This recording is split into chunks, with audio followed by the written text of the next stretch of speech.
সময়লৈকে মোৰ মনত থাকিব এই অফিচটোৰ কথা। কাৰণ এই জীৱনৰ ভাতিবেলাত মই যিটো লাষ্ট ইলেকশ্যন কৰিছিলোঁ, এই ইলেকশ্যনৰ প্ৰথমটো কাৰ্যালয় অফিচে আজি মুকলি কৰিছোঁ। ইয়াত এটা কথা মই কৈ যাব বিচাৰিছোঁ ৰাইজক, এই যে ৰঙা ব্লাউজ, ৰূপক শৰ্মাই কৈছে মই বোলে ৰঙা ব্লাউজটো কৈ পেলাই বোলে অপসংস্কৃতিৰ কথা কৈছোঁ। আমাৰ ভাতৃ ৰূপক এবাৰ তুমি আহিলে মই ক্ষেত্ৰৰ বিধায়ক, আমি অকণমান আঁতৰলৈ যাওঁ আৰু দুইটাই ভাবোঁ মোৰ পৰিবাৰ, মোৰ জীয়াৰী, তোমাৰ পৰিবাৰ, তুমি লাইন পাতি ৰঙা ব্লাউজ পিন্ধি 10,000 টকা ল'বলৈ ধূলানি, তুমিও থাকিবা ময়ো থাকিম, নিৰ্বাচন আহিব যাব, এদিন তুমিও মৰিবা ময়ো মৰিম। যদি তুমি ইমানেই সংস্কৃতি ভাল, নামঘৰ, গুৰুজনাৰ আদৰ্শৰ, ভাওনা ৰিচাৰ্চ চেণ্টাৰ নগাঁও যিটো 2 কোটি টকাৰে আৰম্ভ কৰা হৈছিল, কিয় ভাগি পেলালা? যদি তুমি সংস্কৃতিবান হয় মৰমৰ ৰূপক, তুমি জানানে নাজানো মই নাজানো, নজনাতো স্বাভাৱিক, আজিকালি ল'ৰা ছোৱালীবিলাকে নাজানে।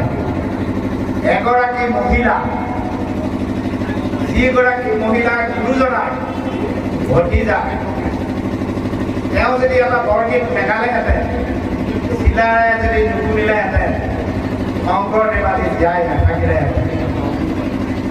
আৰু সেই ভতিজাকক চিলাৰে বিয়া পতাৰ কাৰণে সুধিছিলে এই যে বৰগীতটোৰ অৰ্থ কি?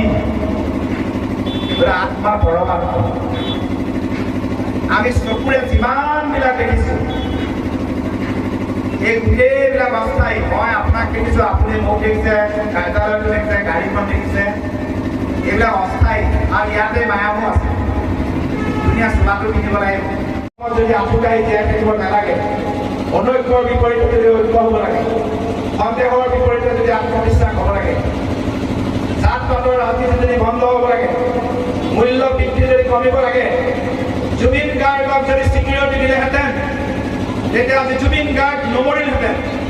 জাষ্টিছ জুবিন বুলি এটা ইণ্টেলেকচুৱেল কোনে প্ৰচাৰ কৰিলে, আৰু আমাৰ মৰমৰ বন্ধুসকলে জাষ্টিছ জুবিন কৰে।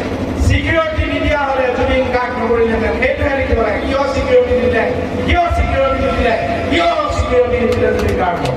কিয় হ'লে কেতিয়াও নমৰিলহেঁতেন, তেতিয়া জাষ্টিছৰ প্ৰশ্নই নাহিলে। তেওঁলোকে স্বীকৃতি নিদিয়াৰ কাৰণে জুবিন গাৰ্গ, আৰু এতিয়া জাষ্টিছ শব্দটো কৈছে, জাষ্টিছ কোনোবাই ক'বাই যাতে দিব জাষ্টিছ। এনেধৰণৰ ষড়যন্ত্ৰই আমাক এই জাতিটোক প্ৰকাশ কৰি হেৰাইছে। সেইকাৰণে যদি আমি আঁঠুকাঢ়ি জীয়াই থাকিব নালাগে, যদি অসম চুক্তি ৰূপায়ণ কৰি, CST ৰূপায়ণ কৰি, জাত পাতৰ ৰাজনীতি বন্ধ কৰি, GST নামত আজি গেছৰ দাম কিমান হ'ল চাইছে নাই? টিভিটো আপোনালোকে চাই, গেছ এভেইলেবল পাই যাব, আৰু লাইনত পাতি থাকিলেও নাপায়। 25 দিনৰ পিছত বাহিৰৰ পৰা বৰদোৱা সমষ্টিৰ নামটো কিয় বিলুপ্ত কৰি আছে? য'ত গুৰুজনাৰ নাম জড়িত হৈ আছে, য'ত গুৰুজনাৰ নাম জড়িত হৈ আছে, আৰু বহুত হেঁচা দিয়াৰ পিছত বৰদোৱা নামটো লগাইছে। আপোনালোকে মোক জয়যুক্ত কৰক, আপোনালোকৰ সহযোগত আকৌ এই সমষ্টিটো ঘূৰাই আনিবলৈ আমি প্ৰচেষ্টা হাতত কৰিম। এটা সমষ্টি বিলুপ্ত কৰা মানে কেইবাশ কোটি টকাৰ পৰা এখন ৰাইজ, এখন জিলা বঞ্চিত। এনেধৰণৰ আৰু নগাঁওবাসী বঞ্চিত হৈ থাকিব আমি নুবুজো।